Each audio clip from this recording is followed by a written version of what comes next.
আমার কি বিষয়ে তারা পুরস্কার দিতেছেন। আমি তো পুরস্কারটা এটা তো আমার অধিকার নাই, আমি পুরস্কার চাওয়ানোর কোনো অধিকার নাই। তারা কি উদ্দেশ্যে পুরস্কার দিতেছেন আমি তো এটা বুঝছি না।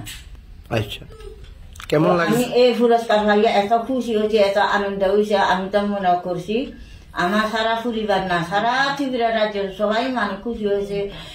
কালকা রাত্রে টিকে আমার এত জানাইতেছেন, ছুটির দিকে আমার খবর টবর দিতেছেন, ফোনে করতেছেন, এই সেই পুরস্কার খাইছি, কত খুশি। তো মনে করতে যে ত্রিপুরা রাজ্য সবাই খুশি আনন্দিত আমি পদ্মশ্রী পুরস্কার পাওয়ার কারণে।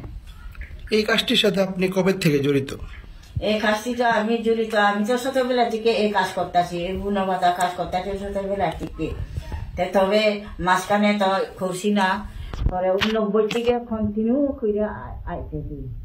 এই কারণে তো আমি ন্যাশনাল অ্যাওয়ার্ড পাইয়া তবু আমি মিনিস্টার স্যারে আমার চাকরি দান করার লিগে বলছেন, আমি করছি না, চাকরি বুঝানো করছি না। আমি এই কাজ করার আমার অনেক মানে বড় ধরনের কাজ করার ইচ্ছা ছিল আমার। এই